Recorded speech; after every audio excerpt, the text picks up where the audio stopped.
Tonight our moderator and presenter is Len Calabrese, who is Executive Director of the Commission on Catholic Community Action, the social justice office for the Cleveland Diocese, which he did for over 20 years. Before that, Len was Associate Professor of Social Sciences at the University of Akron, and most recently, Mr. Calabrese was the President of Catholic Community Connection, which is a collaborative nonprofit of Catholic institutions in education, healthcare, and human services, which includes Carroll University. Len has been on many community and civic boards and was board president of the City Club of Cleveland and the Cuyahoga County Public Library. Here's Len Calabrese. Thank you.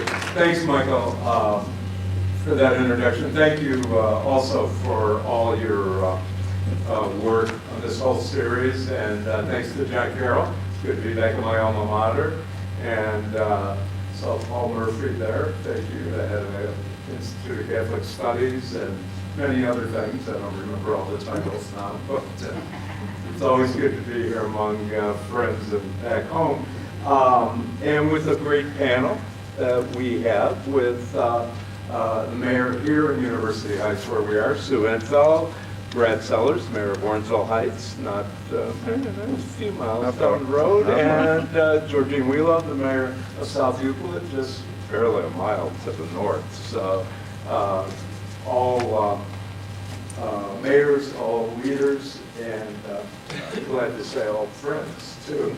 So I was asked to moderate, but also to say at the beginning, hopefully under 15 minutes, just to give some background and overview on what was the nationally recognized and groundbreaking initiative started by Bishop Anthony Pillow, called the Church in the City Initiative, addressing regional sprawl and urban redevelopment. So in 1993, as Bishop of Cleveland, Bishop Pillow issued a statement which analyzed and addressed the challenge of sprawl in Northeast Ohio. He challenged the almost 1 million Catholics then, who lived in the 8 counties of our diocese, to recognize the fundamental interdependence in their lives as a church and as a metropolitan community. And I was privileged to be part of the core staff of the implementation of that initiative, and in particular to be the lead on urban redevelopment and environmental stewardship. So just a bit of background in terms of what we're talking about, land use, regional sprawl. I think many of you here are experts on that. And I think in one way or another it affects all of us still. So many factors have fueled this complex phenomenon about migration and sprawl. The deep societal issues of race, class, and culture, which have been and continue to be powerful influences. So for much of our national history, moving up has meant moving out. Nevertheless, if we look at some careful studies over the past few decades, we would find that unbalanced public and private investments have accelerated out-migration. So we've really subsidized sprawl. We've underwritten it. Not too long ago, certainly in my lifetime, some 900,000 people lived in Cleveland, while approximately 450,000 or so live in the rest of the county. Those numbers are greatly reversed. So as population has changed, so has the tax base of our cities. And at a time when there are growing concentrations of poverty still in our urban core, fiscal resources are strained. Research points to the spread of this pattern, even into our inner ring of suburbs. So even though we point to progress, and that's good, and our mayors are now responsible for some of that progress, but can talk about it more, we still have these challenges.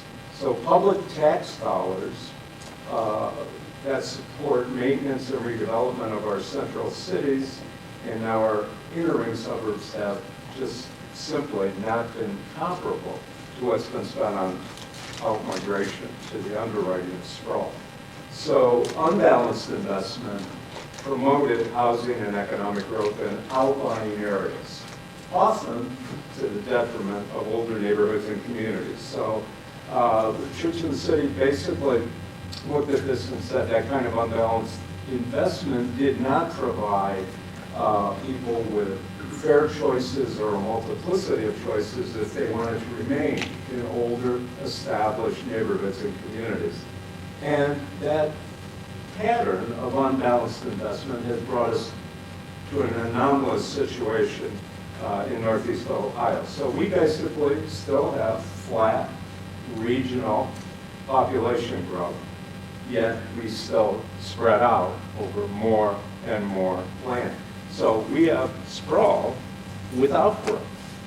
And in the Church of the City initiative, in all of our implementation, we kept coming back to some core questions about this pattern.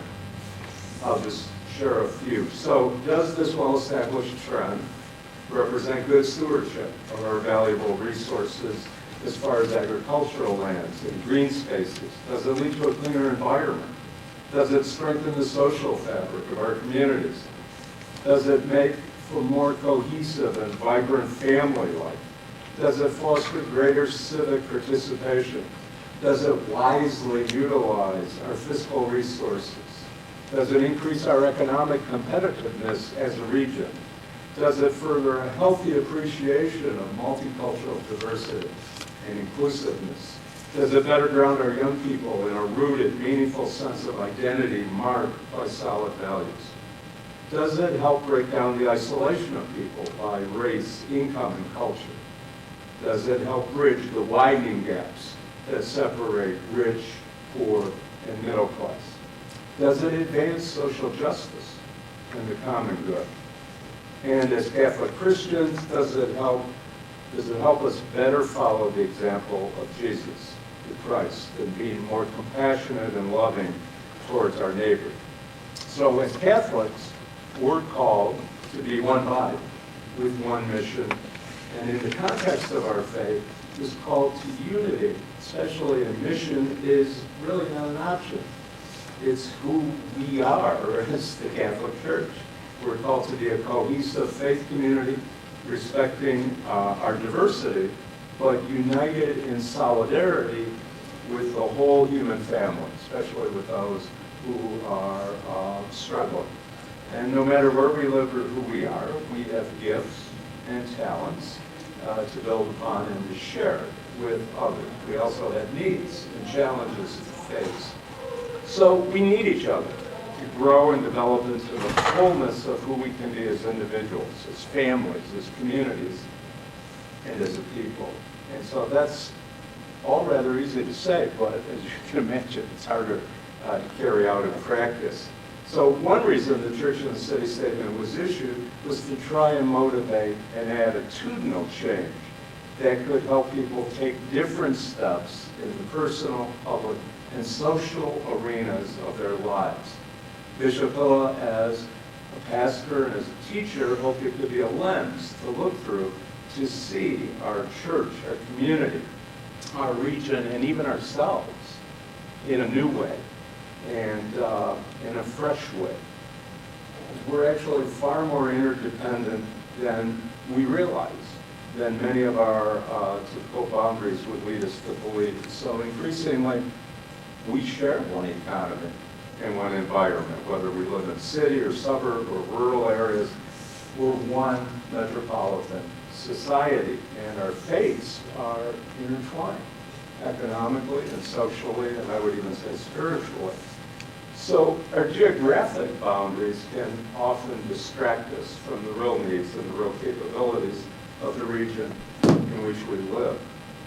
And that social and economic separation can be problematic, not only because of its personal and social effects, but also because it's costly. Communities in the urban core, including inner-ring suburbs, as our viewers well know, continue to struggle with the challenges related to outmigration and the funding issues that go along with that. So We all face aging infrastructures, declining revenue bases, growing concentrations of people with reduced income. At the same time, previously rural or outlying or open areas are struggling with rapid population growth, increased demand for expensive services and infrastructures, sewers, highways, etc., and often disruptive kinds of social changes.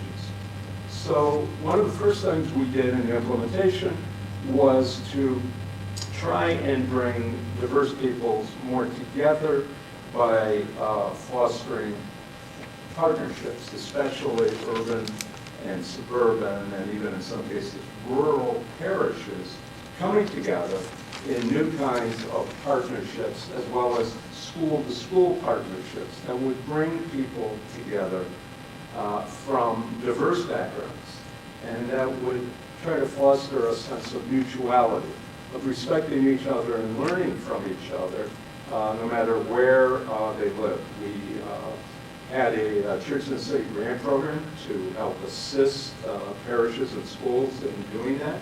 Some of those partnerships actually still exist, and I still run into people, who talk about that and how they benefited from it. One reason we did that was because, as Bishop Hill often said, if we know each other, and especially if we're friends, we can do a lot more together. A great deal is then possible. We also stress ongoing kind of education, prayer, and leadership training across the whole area. And again, bringing people together and emphasizing that we're all in this together. And it's not about pitting one community or one group against another. We also co-sponsored educational forums about the church and the city vision, with special attention to the kind of complex, multifaceted nature of regional sprawl and land use. I should say Church of the City was not only an internal sort of Catholic process. So we had as a third major priority urban redevelopment. And that meant joining with a wide range of partners, neighborhood groups, business, labor, government, universities, and trying to create greater housing and job opportunities.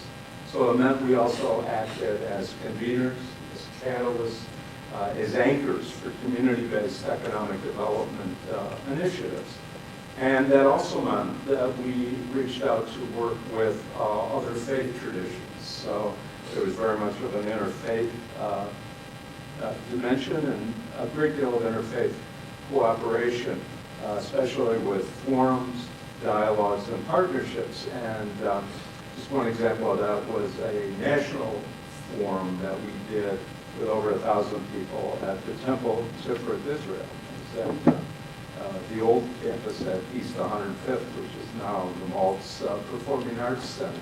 So we did that to try, again, to foster more partnerships, more exchanges, and to bring people together and to catalyze new initiatives. One of the new initiatives that we were able to set up was a separate 501c3 nonprofit organization called Second Growth Institute, which worked on what is really still a challenge. It's about abandoned industrial properties, which were and still are in many neighborhoods of blight. So we wound up through catalyzing different groups, bringing people together and using some expertise, being able to deal with and redevelop over 1 million square feet of abandoned industrial property that wound up creating or saving about 3,000 jobs and putting tens of millions of dollars in property value back on the tax rolls. A fourth priority that I would mention, a last major one, was about advocacy. So in this diocese, we had an extensive social justice advocacy tradition and organization, and we built on that. by forming a new diocesan regional land use committee. Terry is here. That was a major figure in moving that forward. And we basically advocated to promote public policies that would be more economically, environmentally, socially, and morally responsible. So that was a new advocacy arena for us, not only in this diocese, but also nationally. Among the things we did, we created ethical land use principles. And Father Tom Schubeck, who Spirit John Carroll, been here for many years, was instrumental in helping us do that.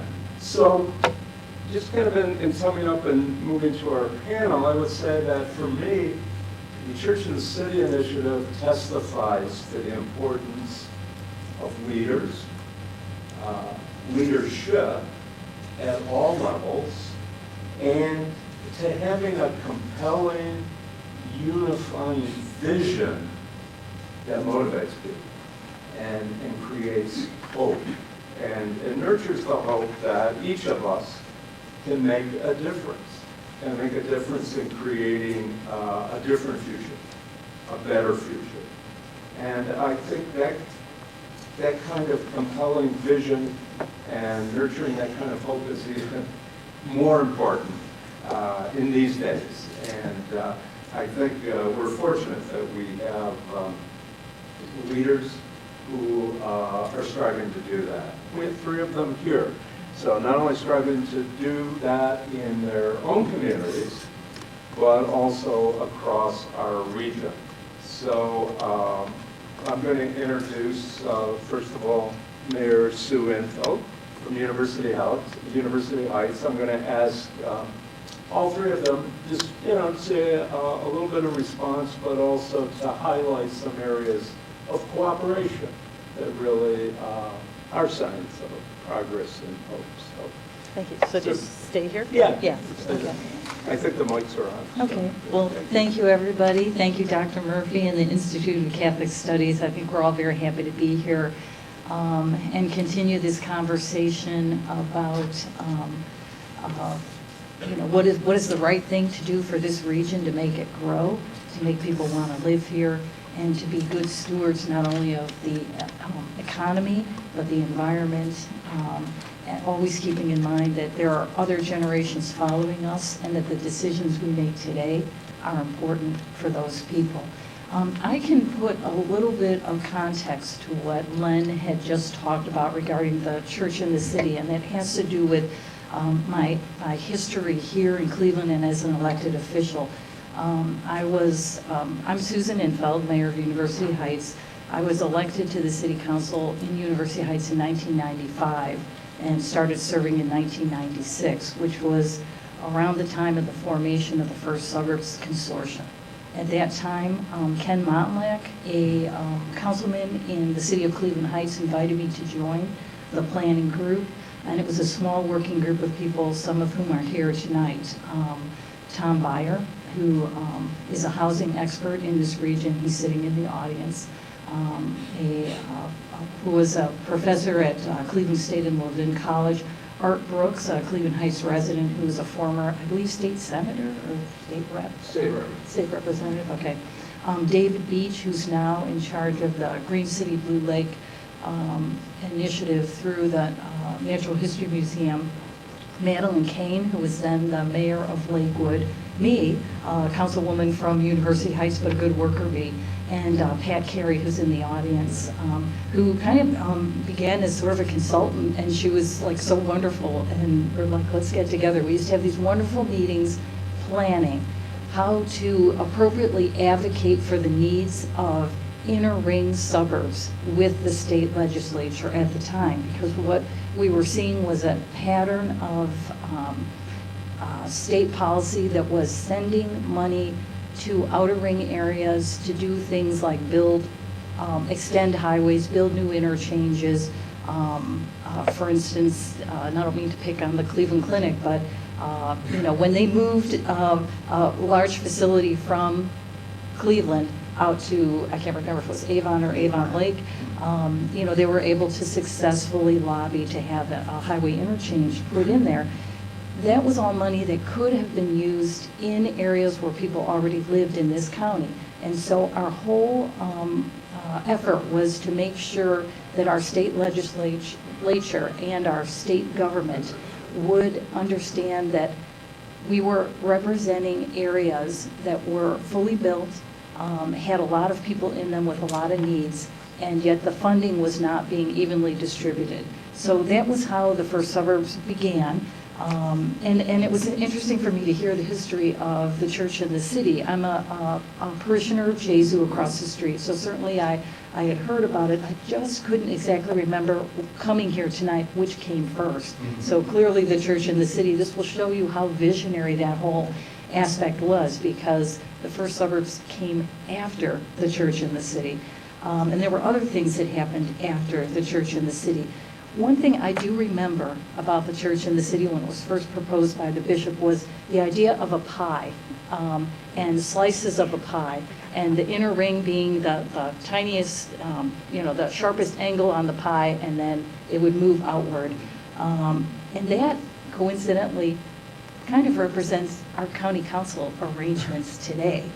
So to just show that kind of visionary thing, it's been imprinted, I think, on our minds and in the decision-making in our county nowadays, because from the mid-90s when the first suburbs started until now, it's been 20 years. And there's been a lot that has happened in terms of government and government programs that were heavily influenced by the first suburbs advocacy and also Bishop Pilla's vision of the Church in the City initiative. One of those is when the first suburbs was early on in its formation and gathering information and bringing people on board, because we needed all the help we could get to influence the legislature and state spending and state policies. Jim Rakakis was the county treasurer at the time, very interested in the first suburbs and all that we were working on. He actually introduced, at the suggestion, I believe, and I don't want to take credit where it's not due, but in concert with First Suburbs members, the idea of the Home Enhancement Loan Program that became really a standard in this county for offering people housing assistance at low interest rates, and he had a very innovative way of taking county surplus revenues, investing them in various banks so that the banks would in turn offer below market rate loans to people who wanted to make home improvements. So he was very visionary in understanding, and I think a lot of it had to do with Tom Byer's guidance, that it was important to maintain the housing stock so that people would want to live here. What grew out of all of that was Jim eventually went on to Washington and first to the state legislature to make sure that land banks could be established in all counties in the state. The first one, I believe, was in our county. But he became kind of a national expert on that topic and went to Washington, explained it to Congress. And our county land bank has picked up even further some of those efforts to maintain the housing stock and to help cities, just maintain residents. I'll tell you, and I don't want to talk forever, I want to just touch upon a few things that I think have been outgrowths of the first suburbs efforts and also the church in the city nowadays, 20 years later. I'm on the County Planning Commission with Mayor Sellers, and we had a meeting today, and we were hearing about a planning study being done for one of the municipalities in the county and how important it is with master plans being done for cities that they include the concept of complete streets. And complete streets is the idea that you want to maintain some beauty to developed areas. You want to make sure that all modes of transportation can use a street, so pedestrians, bicyclists, buses, public transportation, cars. And those are all typical conversations that we have nowadays that we didn't have 20 years ago. Another outgrowth of that was a huge effort, and we heard more about it today. Over the past few years, there was a study called the East Side Greenway Project.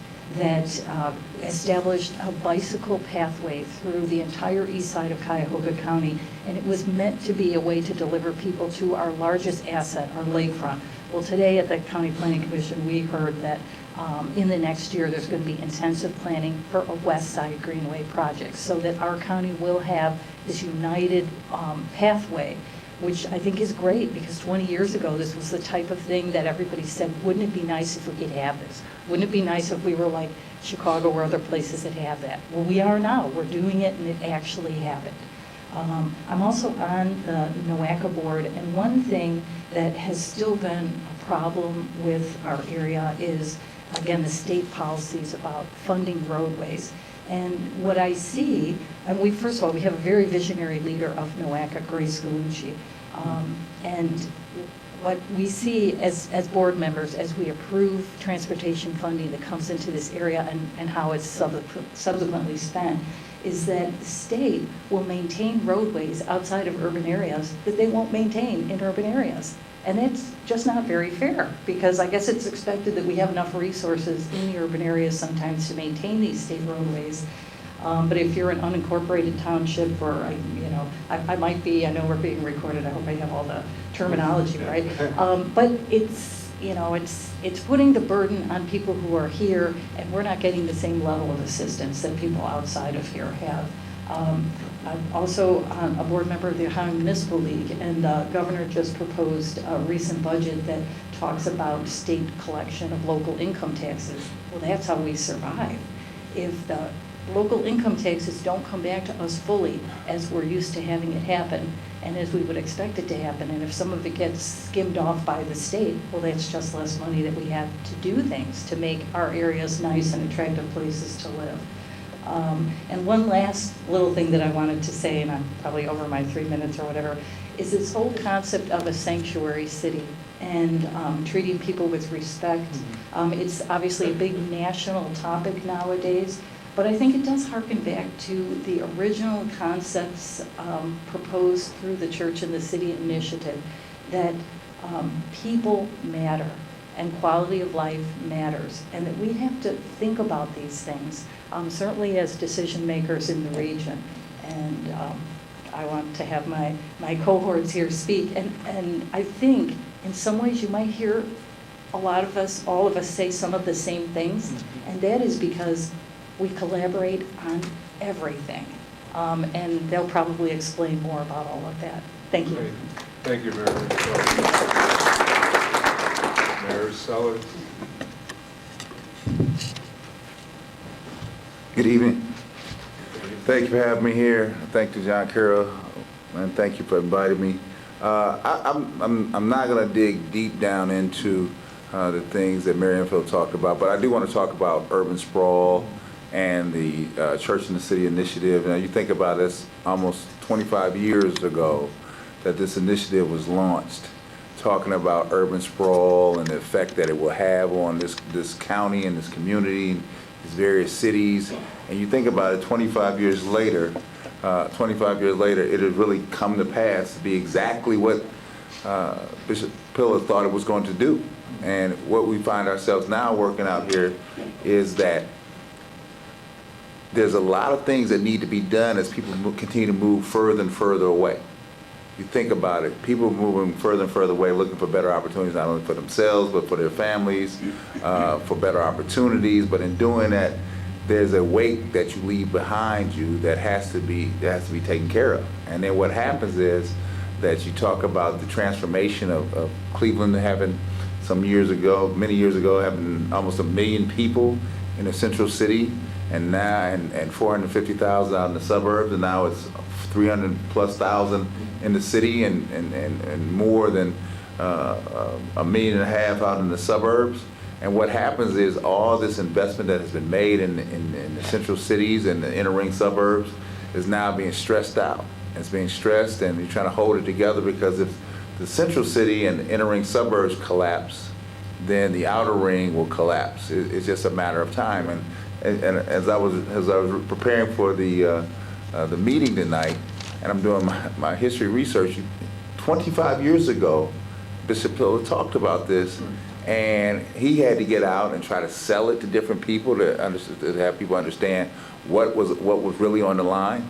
And what's really on the line is really, it's about people caring for people, making sure that if I take something out, I put something back in, right? You can't take it out and stay in your own small little circle because the world doesn't work that way. And so when you talk about it, what you see now in 2017, there's 59 communities in Calabrese County. And I will tell you, I've been mayor for 6 years now, and I've been doing economic development for the city. I started this task in 2001. And I will tell you, I have only seen the collaboration between those 59 communities only improve. Each year it gets better, because each year we seem to find a more common cause and goal that really unites everybody together. And in doing so, what we're trying to do is really, you heard on the campaign trail, what kind of world are you going to leave for your kids and your grandkids? This is a far different world than when I grew up. When I moved to Warrensville in 1970, Warrensville Heights was 25% black, 75% white, and now it's 99% black, 1% other, right? And what happens is, in the transformation, you still got the same people that want the same things: good quality of life, safe neighborhoods, great schools, great safe environment, and we fight every day to make sure that happens, because somebody has to be a caretaker to make sure that it happens. And it's not just one person, it's everybody. You know, and we sit here and talk about collaborations, because this thing only stays together through collaborations. If you live in your own individual city and think that you can stay in your little city and stay in your house and everything's going to be just fine, I'm going to tell you, take another guess. Too many things coming at you from too many different ways. The collaboration here in the cities here, we belong to an organization called First Suburbs, what I think is, I want to say, one of the biggest and greatest think tanks of collaboration around this county. And so in doing that, not only do we share information, do we figure out how we can help one another. There's more collaboration going on. I'll lend you this to do that, or some thinking, or give me some expertise in some other areas of how to address some problems. And then we unite together as one when there are major problems out here. Because I will tell you, in the development world, if they could cut a new road into somewhere else and take you out as further and further that you go, they would do it. Because it's easy, it's quicker, right? It's less headache, but what happens is it puts a strain on everybody going forward. I know you heard Mayor Infeld talk about when the Cleveland Clinic left Cleveland and went out to Avon, and the strain that put on that little corridor between Cleveland and Avon. Yeah, the Avon people were happy, right? But the people that got left in the wake had a lot to clean up, and still having to deal with that. But you know, that's the nature of this game. I think about it as I was walking through the student center. I saw the young people, the young students walking through the student center, and they really have no idea. Yeah, they have an idea, but they really have no idea what this thing is really about at the end of the day. We are just having them in training because they will become the new caretakers for this community going forward. I think there are great things out here, but I know there's always somebody that has to sit here to make sure that the hand is extended, and fabric is stitched together that allows everybody to go forward in a positive way. I mean, we're doing things in Warrensville such as we've got a workforce readiness program that we have opened up that we're doing at Tri-C Eastern, that is looking to put people back to work who are been displaced, out of work, look for new opportunities. And we partnered with First Suburbs to make sure that all the communities inside First Suburbs invite their people out, because we're going to have employers out, people talking about how to make the transition, the things that are hot on the table. And we're putting this out just to make sure, not just for our own people, but to make sure that everybody has a shot of trying to make sure they have an opportunity extended to them that may not come their way. Some of the other things we're doing, I know that I partnered with Cleveland Clinic and Ohio University. Ohio University has its medical school in Warrensville Heights, and we put together a program for Warrensville Heights students and Cleveland CMSD John F. Kennedy Pax high school students that basically takes them through a medical program from the 9th grade to the 12th grade that we both contribute financially to make sure that we run a number of students for all 4 years through this 4-year program, which opens their door to and exposes them to the medical profession, whether you want to be a doctor, EMS, or anything along the medical field that occurs at Ohio U's Medical School. And they really are thing is being going over like gangbusters. It really is. And so it's to capacity right now, and it just really came from an ideal of everybody sitting at the table trying to figure out how we could avail some opportunities to other folks. But I will tell you, as I get ready to hand it over to Mayor Welo here, is that it really is this thing that the Church in the City Initiative really is about people. It's about people putting back in on the system to make sure that the system works at the highest level. And it's really, a lot of it is through volunteerism. So I know that the City of Warrensville, we just activated the President's Volunteer Service Award program that we make sure that we recognize people that are giving back and putting back in the community. And whether it be in Warrensville and other areas, to make sure that volunteerism stays high on the agenda. Because everything, I would just say, is not a paid thing, right? It's not, you know, and a lot of it is dedication and just saying, I want to make sure that I leave the place in better condition than I found it. So, thank you. Great. Thanks, Mayor. Mayor Georgine Welo. Is it working? Yep. So my name is Mayor Georgine Welo. I've been mayor for 14 years, got elected in 1991 to City Council, served 8 years on City Council, then went to the Planning Commission for 8 years for the City of South Euclid, and now mayor. What really excites me here today is to see the millennials in the room. Because you're the ones that are going to take the ball and run with it. Seriously. We mayors have the opportunity to set the stage for you. But when we look over our shoulders, many people are still not prepared for collaborations, regionalism, whatever you want to say. So for me, I wanted to hit on a couple points before I told you some of the great things happening. I think one of the reasons that we continue to fail at regionalism is because we just can't beneficially have some kind of mutual, political, achievable solution.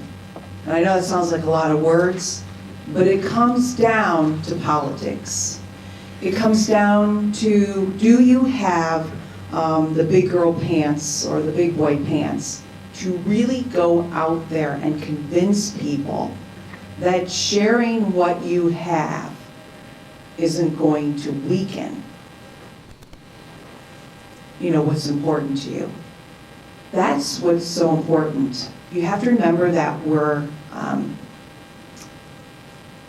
governments that deal with your tax dollars. Oh, hello, hello. We deal with your tax dollars. And so really, how do you feel about the fact that your tax dollars could be sent somewhere else? And people, they get a little edgy about that. They don't really sometimes want that, especially the haves. So you stop and you think, for the last 4 decades, we've really failed at this. And I think the reason we're finally willing to really face it is the fact that Ohio's economic strength has weakened. And sprawl and disinvestment has accelerated.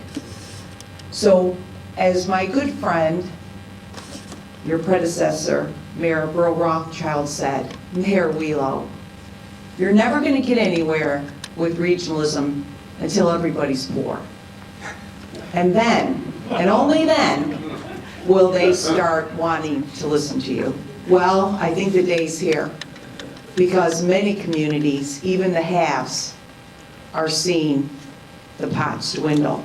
And as Tom Byers has pointed out to us numerous times, Cuyahoga County will be the first built-out county in the state of Ohio.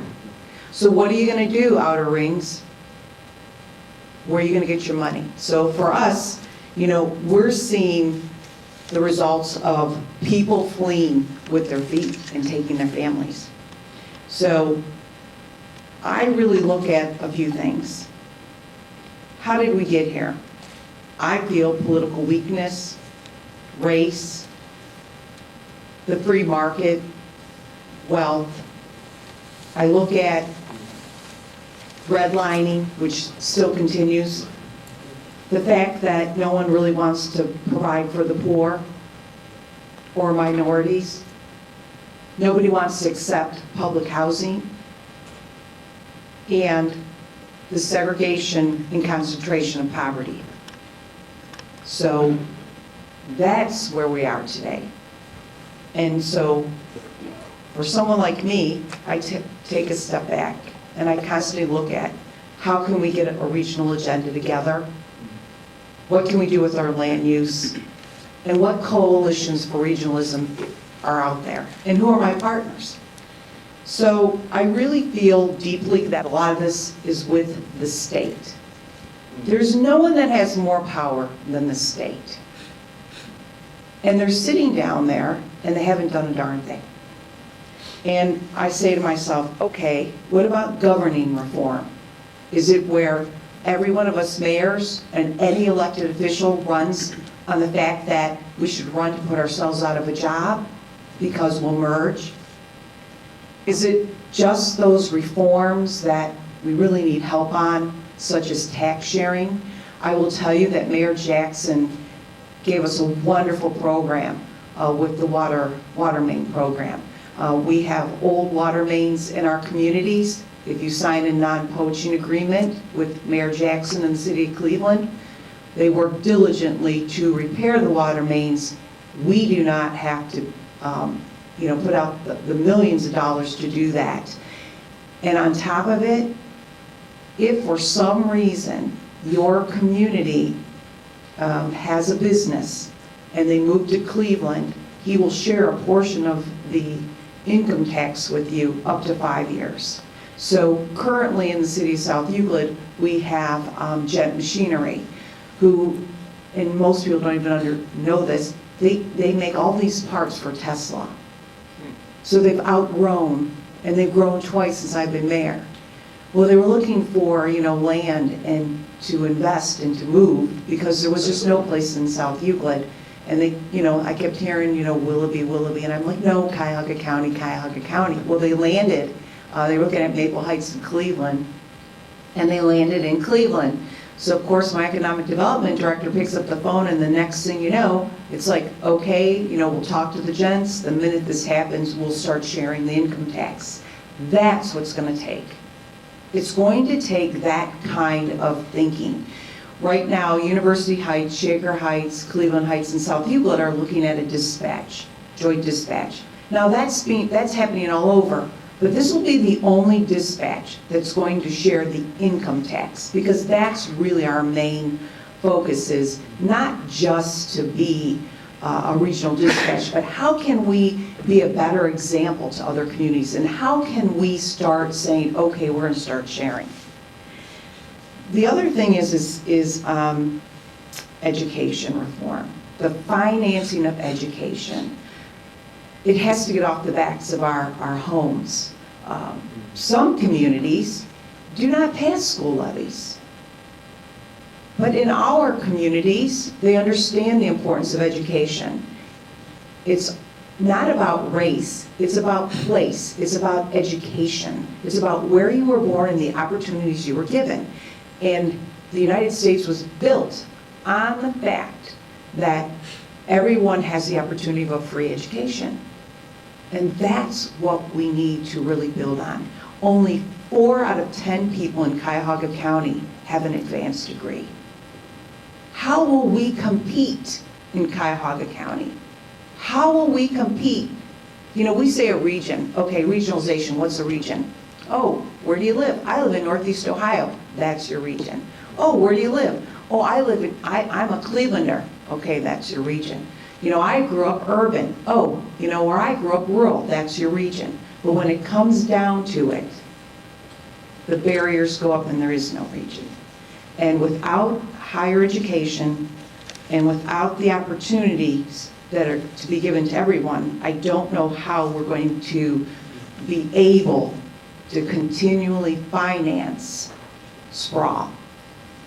Right now, the governor is looking at taking, is it 10% or 20% off the local government fund to give to the townships? I think it's 10%. So a portion of your taxes go down, is it 20? It's 10. Oh, it's 10. I thought it was 10. So a portion of your state income tax goes down, down to the state of Ohio, and it's supposed to come back. We should be able to use it for roads, police cars, whatever.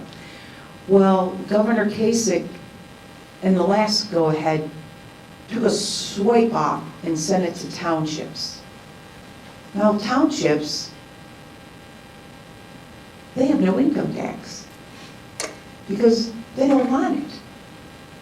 So now, instead of becoming a city of 60,000 people, you're a township with no income tax, and you don't want to become a city. Why? Because 80% of your budget is coming from the state. And now Governor Kasich wants to take another 10% off the top and give it to the townships. These aren't just little townships like what we think of, like Olmsted Township here with 200 people, Cuyahoga County. There are thousands, 60,000 people, Jackson Township. So, the state has to start looking at what they're doing with their legislature and their planning. Some of the things that I'm really proud about in South Euclid and having the opportunity to be the mayor is that I had the opportunity to stand up for housing during the housing crisis and to make Cuyahoga County the leader in the nation on how to save a neighborhood. And we didn't maybe succeed all the way, but we saved our county. And working with Jim Markakis, testifying at the state legislature, serving on the planning commission, serving on the municipal league, and being the president of First Suburbs, it gave me the opportunity to be a voice. And then came the new people, and they're taking over, and I'm jumping into things like RTA. And everyone here in Cleveland thinks public transportation is for poor people. But meanwhile, when you go to Europe or you go to Chicago or if you're in New York, it's for everybody. So why is it that we can't get out of this frame? I know in my community, our average age is 36 years old in 4 months. When I took over, it was in the 60s. We put a Future South Euclid committee, 18 to 31-year-olds. We have pocket parks, we have a marsh. All of the things that young people want, chickens, access to locally grown food, a pump track, even sometimes bicycling with the mayor. You're changing things. I say to myself, and I said to Len, I really wonder how the Roman Catholic Church feels that all these young people are coming back down and living in the urban core in Cleveland and in our suburbs, and they closed the churches. I wish they would have listened to Bishop Villa. So I could talk forever, and I don't want to do that. I just want to tell you that my fellow mayors and the leaders in this county are really starting to give us some hope. But it really won't happen without the millennials stepping up, going and putting yourself out there to be on boards and commissions. My boards and commissions are almost all millennials. And I really feel that if you do not step forward and meet with mayors in the communities you live in, or look to join some kind of community development corporation or volunteers such as Mayor Sellers spoke about, there will be no change. And I go to something that Mayor Infeld said about how you lead things.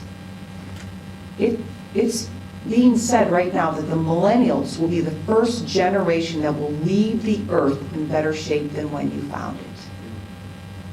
What a testimonial. I just got goosebumps again. You will leave the earth better than when you were born into it. I hope this happens. I hope that we move forward in a lot of these regional ideas. We share a dog warden, we do all these things, but we really need bigger ideas and people who aren't afraid to do them. Thank you.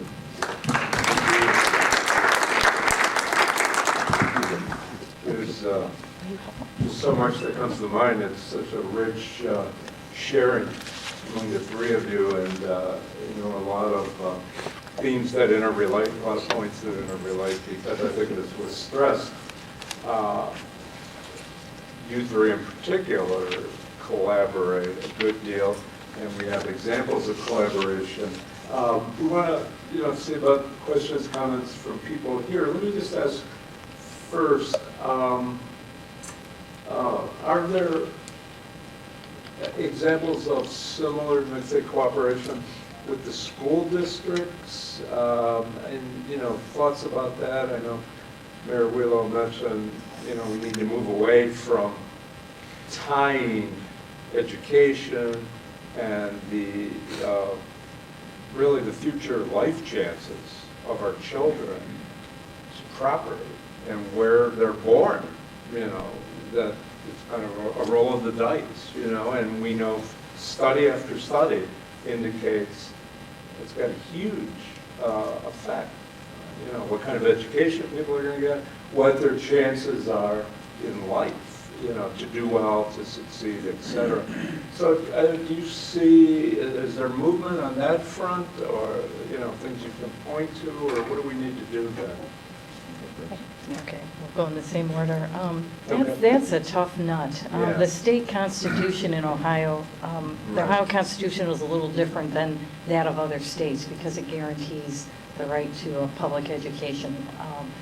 And so it brings back, as we all know, on a regular basis, operating levies and building improvement levies. Right. And we are all struggling as first suburbs mayors, meaning that we're all, surrounding the central city.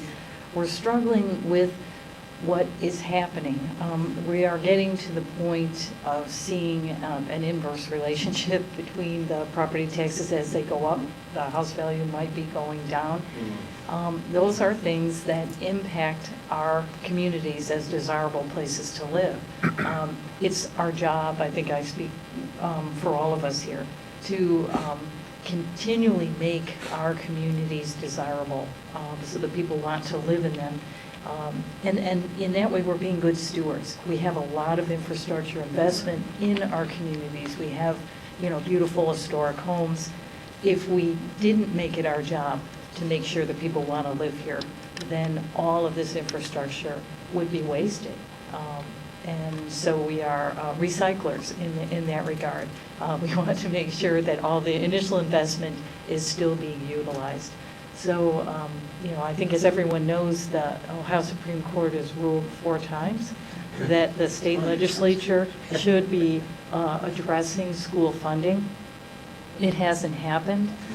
Perhaps term limits, being as short as they are in Columbus, might be affecting that and affecting people's ability to think that they could really dig in and do the hard work to get that to happen.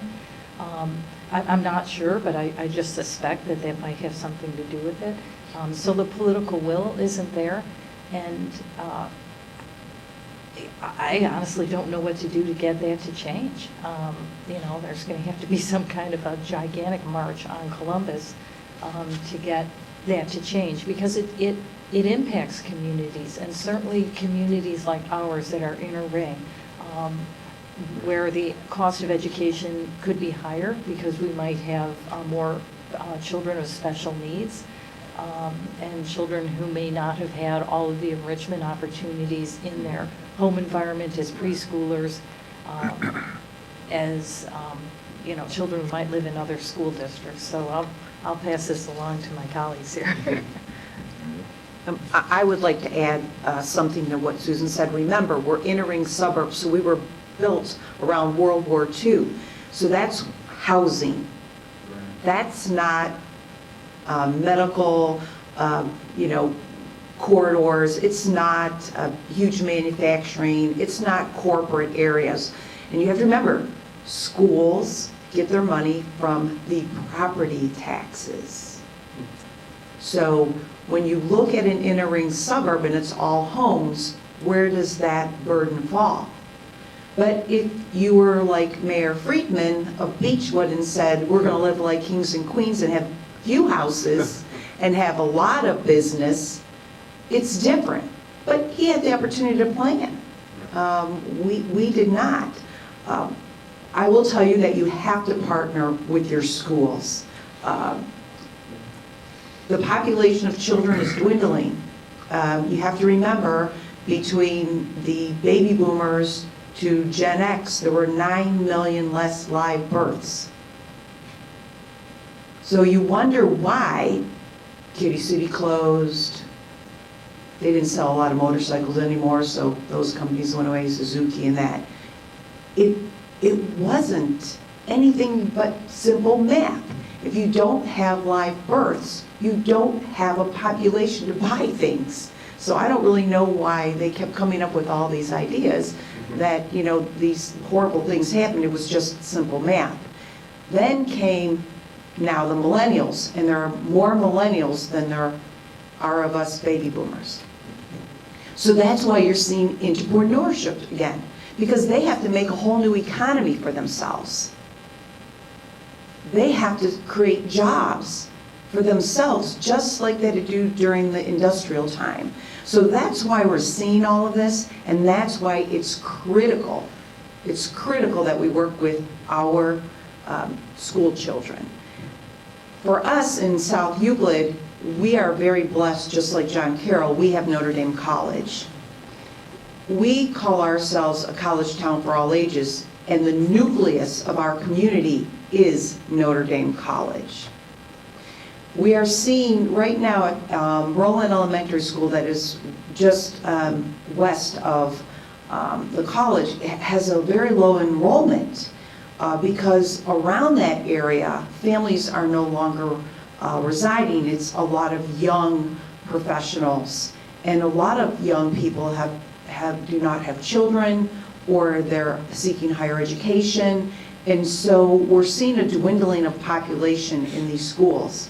We've closed elementary schools. We've added on to other schools. So for me personally, I feel it's too bad we couldn't look at, you know, like what they do in California or in Memphis, you know, more of a regional school, so that we could put the dollars into the children, not the brick and mortar.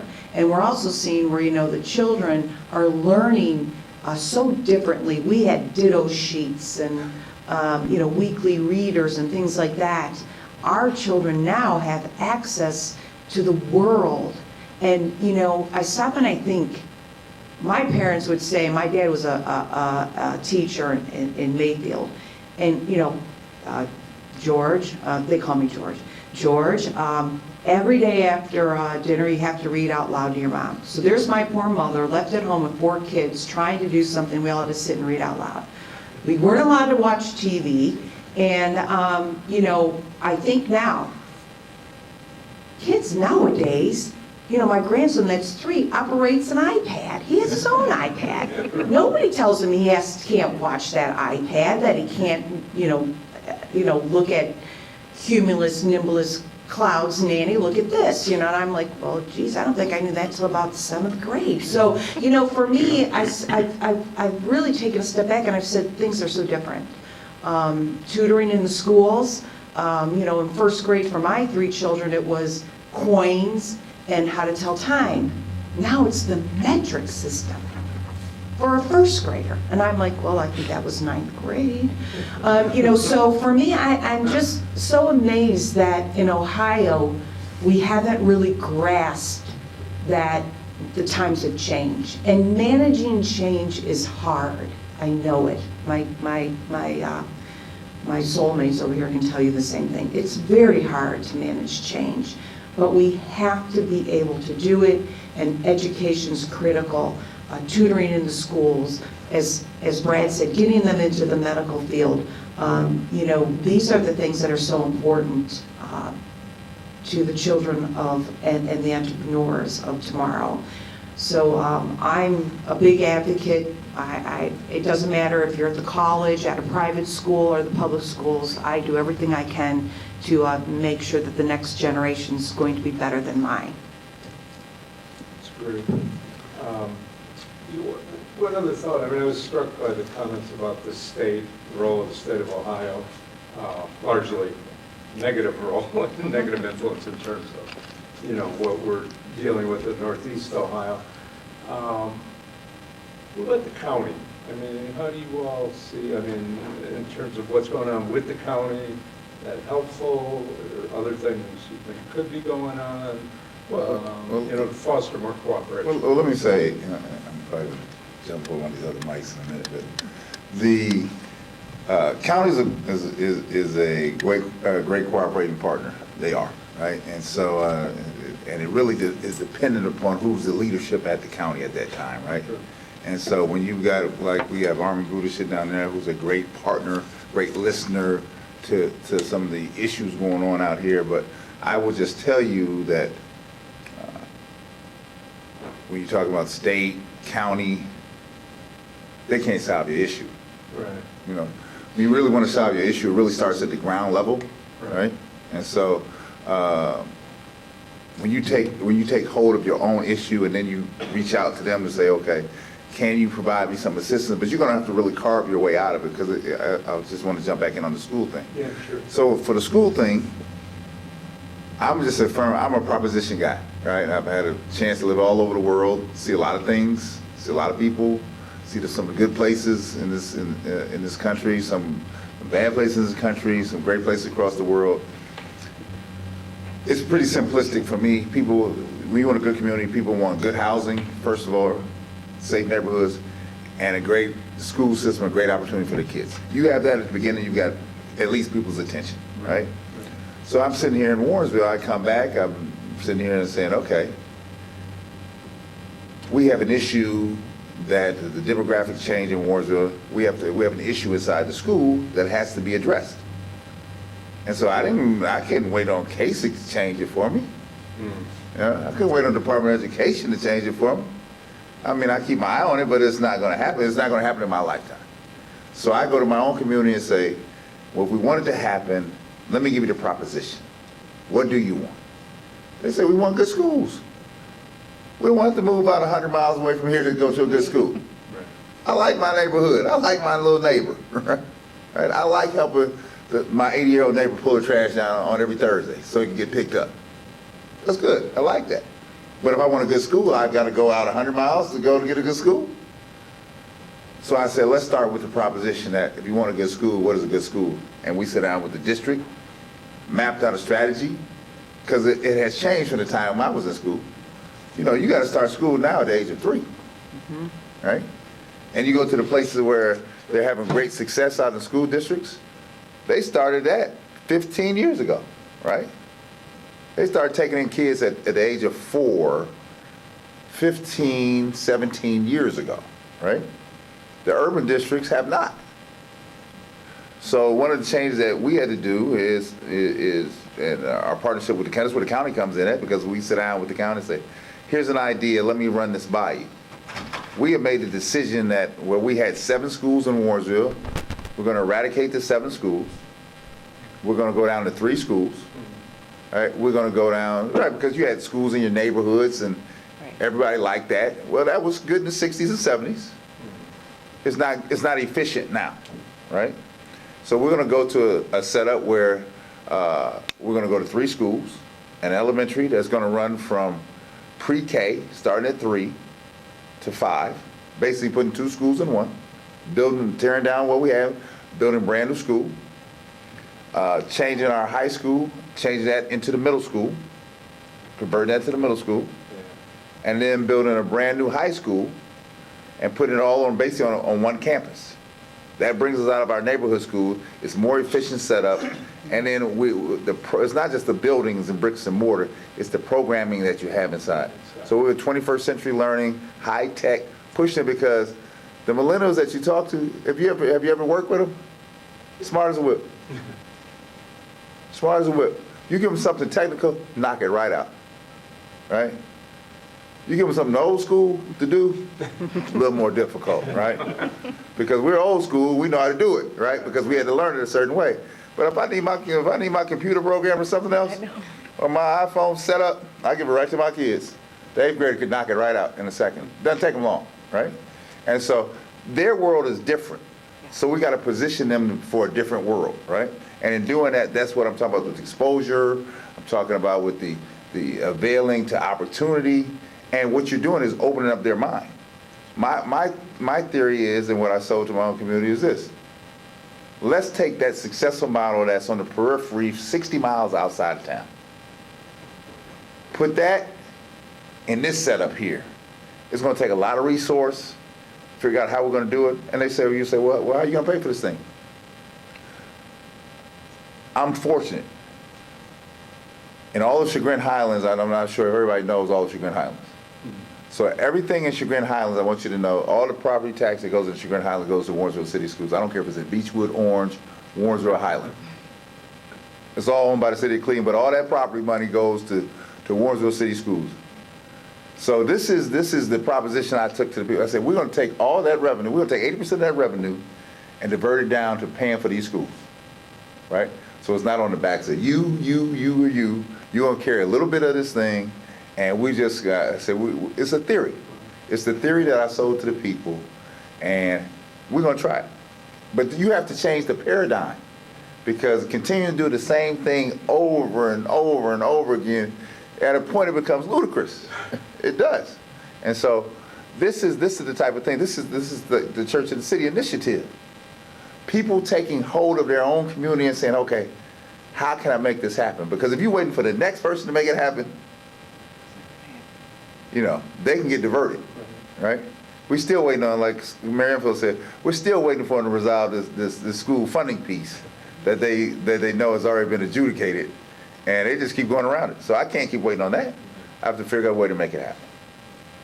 So true, and I think it has been stressed so many times, we are better together. Yeah, absolutely. We're stronger together. Absolutely. More than just a campaign slogan. I mean, it's part of what we, have talked about since '93. Questions, comments? Okay. First, you're going to rue the day you let an engineer into politics. Because ask Georgine Welo. I will ask her the questions. I answer all of them. I do not know the answers, but I know the questions. First, with the school system, it is the only industry, business, whatever, where you have no control over your input, i.e. the students, but have to guarantee your output. As far as DeRoth goes, what would you do if the state said, we'll give your school an extra $5 million, but you have to meet these standards? First came the proficiency exam. And if you don't graduate so many people or get so many points, the string is you have to extend your school year a week.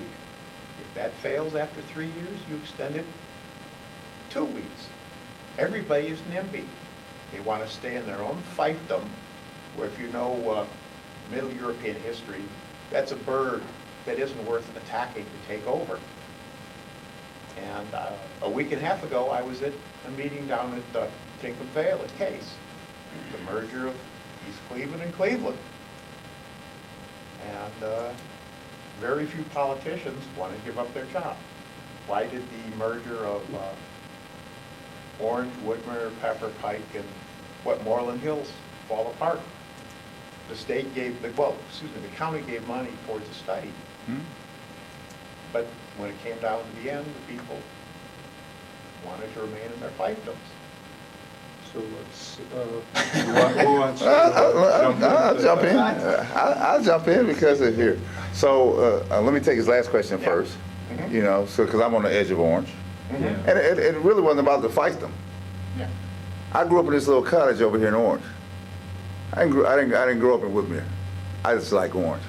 And it's okay. It's okay to stay in your space, right? The linear line has nothing to do with the outcome of what's going on here, right? The question is, how do you succeed? Right? So when you tell me that See, I come from a world of sports where you either produce or you go home. Yeah. Right? NBA. And right, and if you don't produce, you better figure out how to stay longer to make sure the production gets right, right? Because there's a takeaway with this thing. It's based on your outcome, right?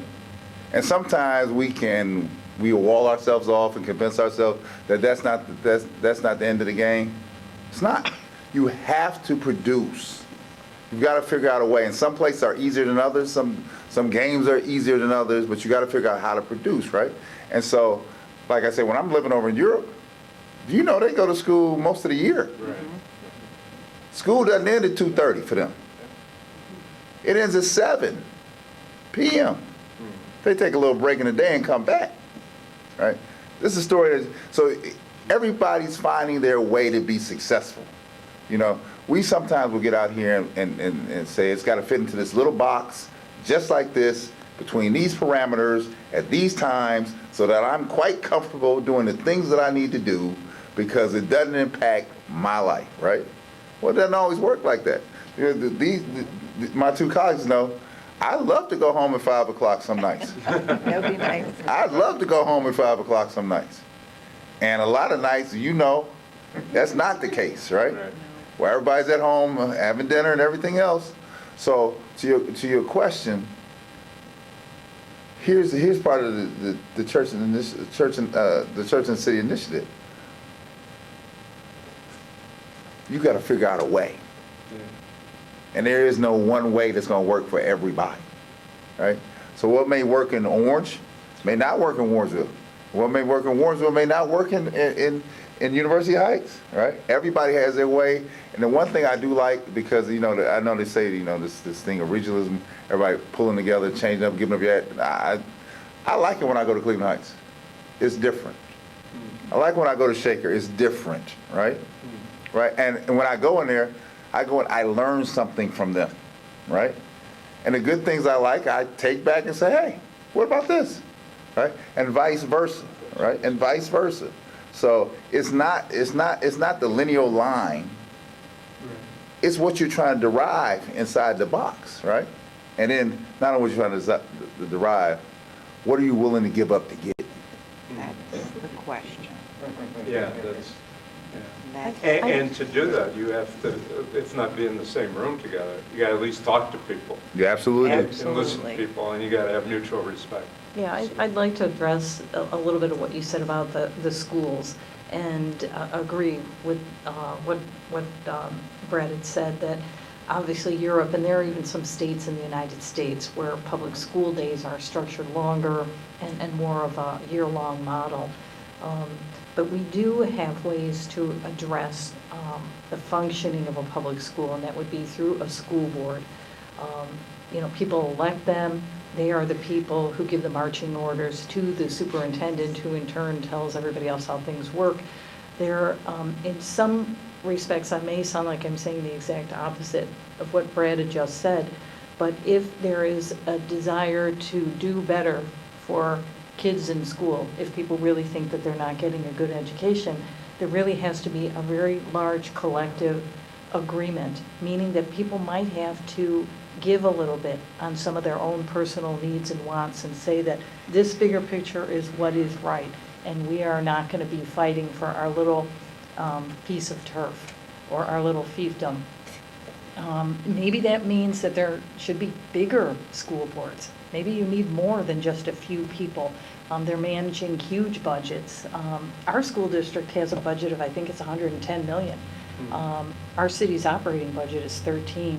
You know, with investments and special revenue nice. funds, it's closer to 30. All right. But we have Right. 7 Right. council people and a mayor. They have, what, 5 school board members? Right, right. You know, maybe you really do need that model that they have in the city of Chicago, where the mayor does appoint the school board members, and it's a much larger model. And that's what's, you know, they're talking about here in Cleveland, doing the same.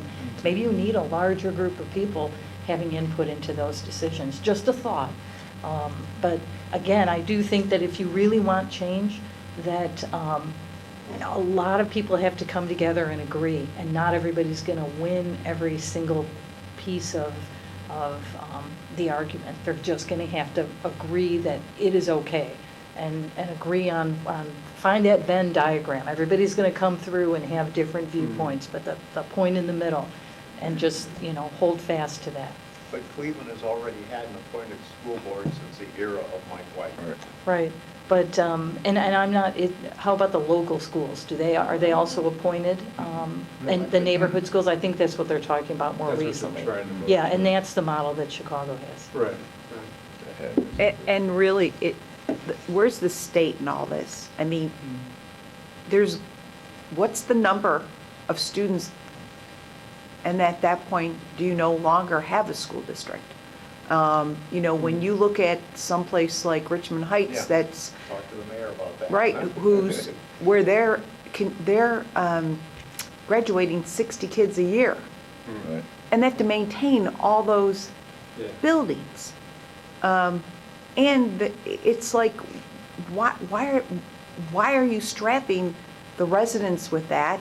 And that takes away from the students of what, the resources that could be given to those students. So, you go back to your state legislature, it's too bad they meet all year round pretty much and just take their summer vacations off. They should only be there for 3 months a year. And maybe we wouldn't be in these problems. But, that's just my own personal feeling. But I keep going back to, we do not have that authority at the local level. Again, it's at the state.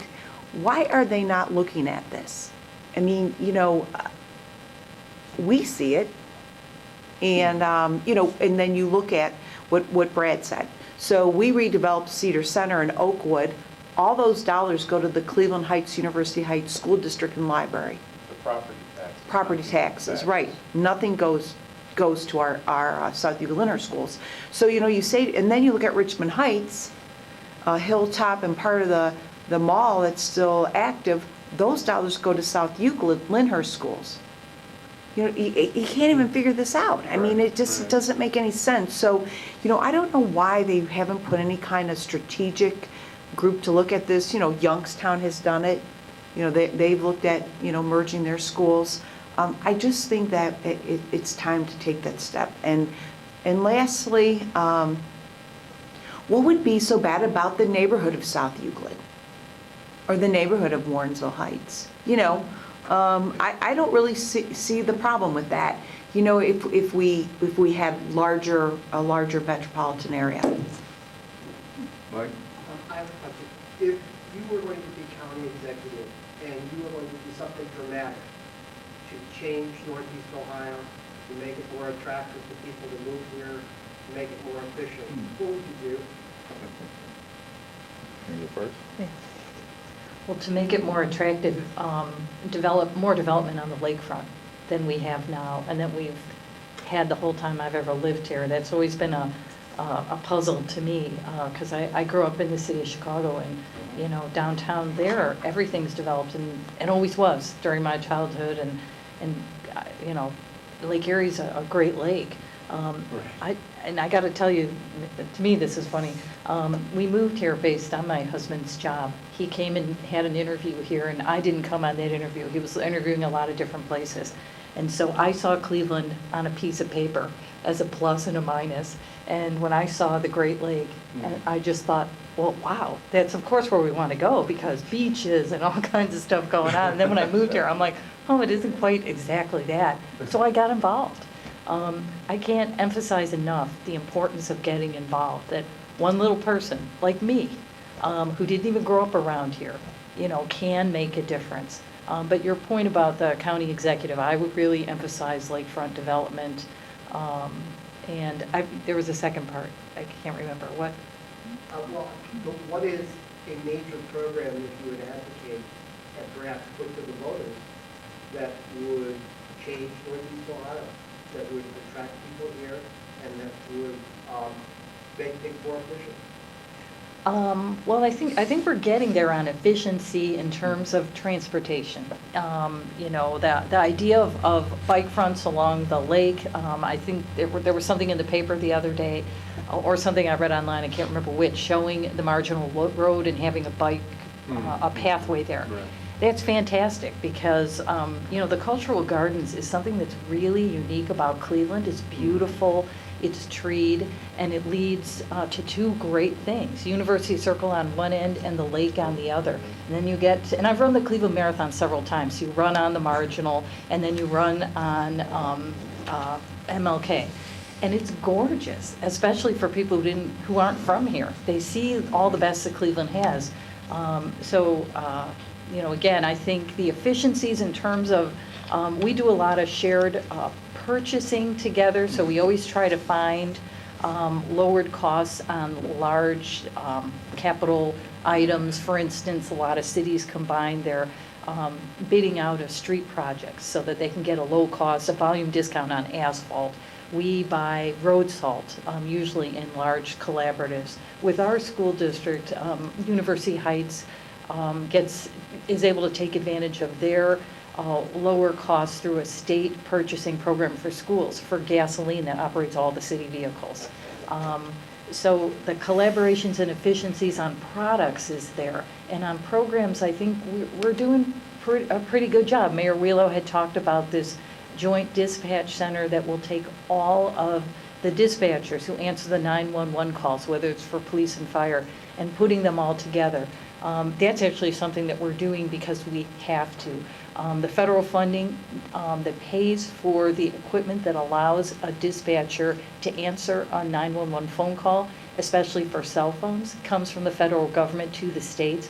And our state has said that moving forward, they will only give funding to counties if there are 4 dispatch centers. And so a county like Cuyahoga that has 59 separate jurisdictions, and sometimes 1 dispatch for police and 1 for fire, you can tell there's a whole lot there. So it's really difficult to merge these all together, but it's happening. So the efficiencies there are happening, but lakefront development, hey, there aren't many places in this country who have a great lake right there, so. I want other people to speak. Oh, you're going to me, okay. So, I'm so glad you asked. I think there's 4 areas that I would really jump into. One is we need a very comprehensive housing policy across Cuyahoga County. 1, housing court. 1, same building standards across the county. And we're leaving that, that's dollars that just keep dwindling with the fact that our appraisals keep going down. 2, we really need to prepare and have a very aggressive program for land use. I served on the Cuyahoga County Planning Commission, and I will tell you, I really enjoyed it more back in the 90s when we put together the Cuyahoga County Waste District with Jim Petro.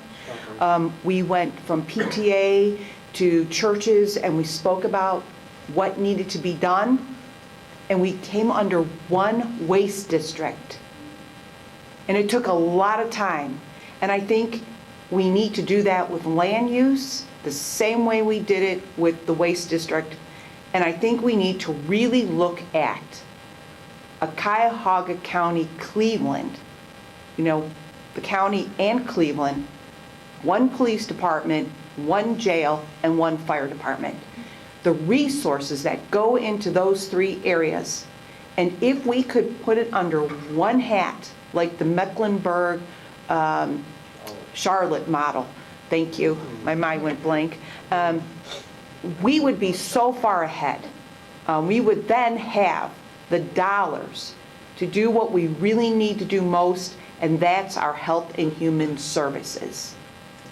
We would have the money to take care of these issues once and for all, instead of just everybody having their own police department, their own fire department, their own this, their own that. And we are doing it with like regional teams, like SWAT teams and hazmat teams and all this. But you really, really need someone to go in there and say, I'm going to spend 12 years and go to the mat and do this. And I will tell you what scares me.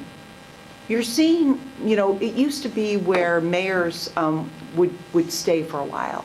and you'd build relationships.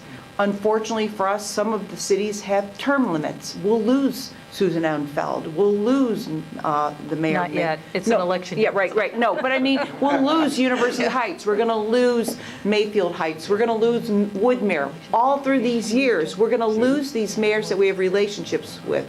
And, you know, for me, once you lose the relationships, you will not be able to do this.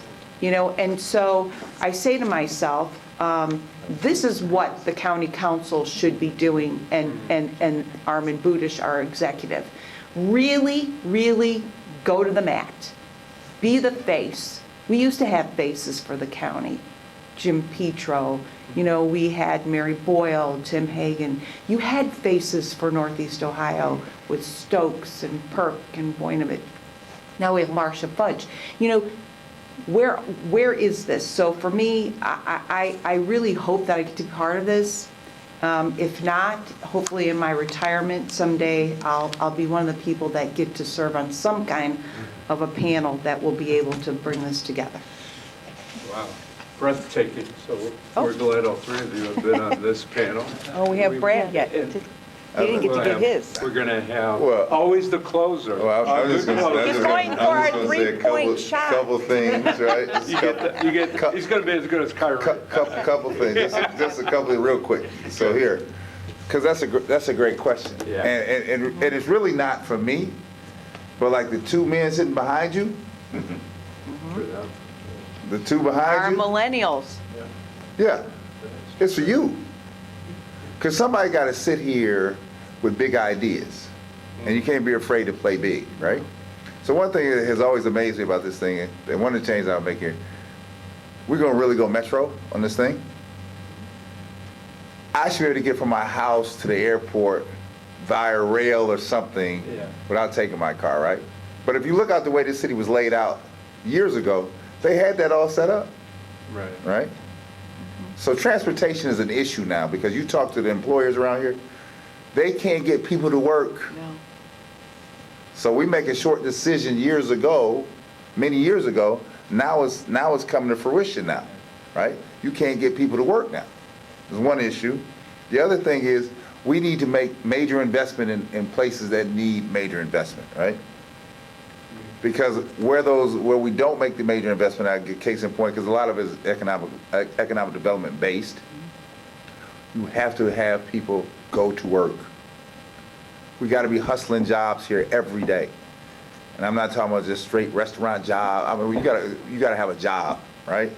Because at the job, you have a job, you got a better chance for your family surviving and being a part of the community than anything else. But we'll sit here, we'll let Randall Park Mall sit out there like it's okay, or Severance and things like that. Or you go down on 55th and see a shell of a great building sitting there on 55th that could be home to somebody, to something, if we really hump this thing, right? But somebody's got to be driving it, right? Somebody has to be making the decisions, right?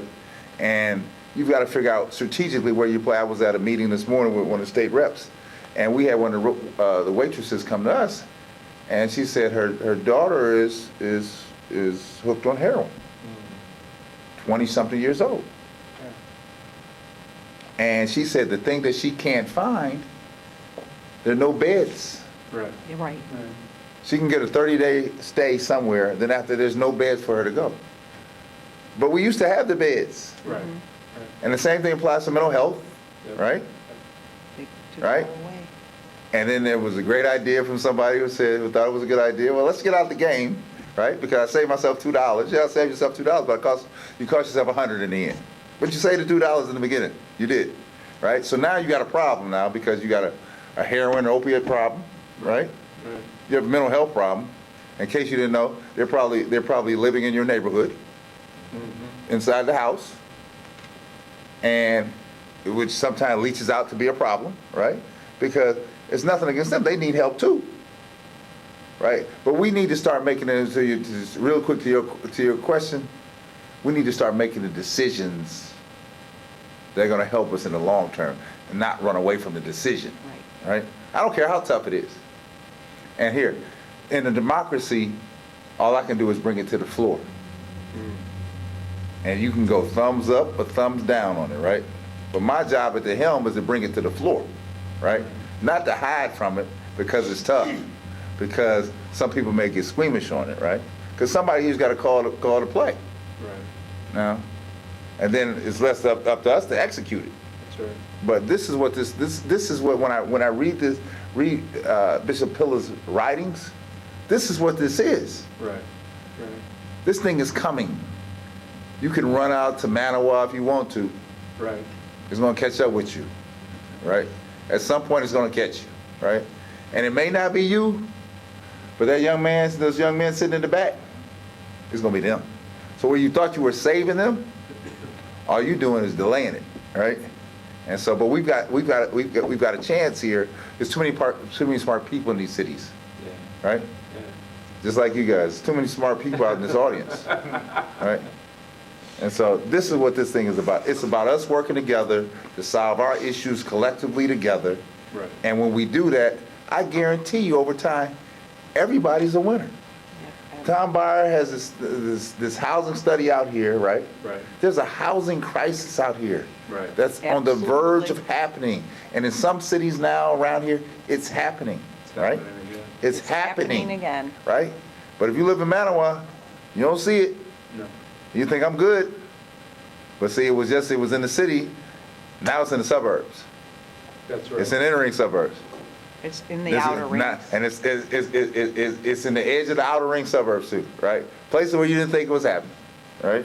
That's exactly right. And if you don't stop it, this is what happens, right? So we got too many things going on here. We're real metro. We should be really metro with at least one good airport here, real airport, right? I don't know if we need Burke and Hopkins, right? Why can't I just have one good airport, right? That I can catch a direct flight to Dallas. I don't have to go to Milwaukee and then go to Dallas, right? Right? And these are the things we should be asking because here, everybody here in this community has paid for this 10 times Right. forward, right? We just got to make the call, right? And they'll say, well, how do I get out of Burke? Real easy. Say you're getting out of Burke, and we'll figure it out, right? But don't keep looking at it, right? This is a story because these young folks, we got to leave them something to work with. That's right. That's right. So that's a great close. We are better together. And the final truth is we may think we have a choice to not be together, but we don't. Oh, we don't. And that's not just good morality, good spirituality, it's reality. Because we can kick the can down the road, but Back to bite. it's going to be there. And Bite it's just you. going to get bigger and bigger.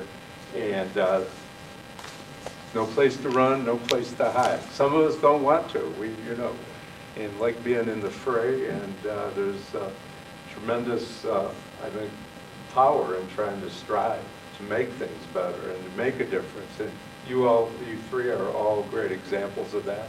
So I think it's been very rich. I got a lot to think about. And Your phone will always go off. join me in thanking Mayor Infeld, Mayor Sellers, and Mayor Welo. And keep on keeping up. Their phone. Thank you, guys. Yeah, thank you. Thank you. You all.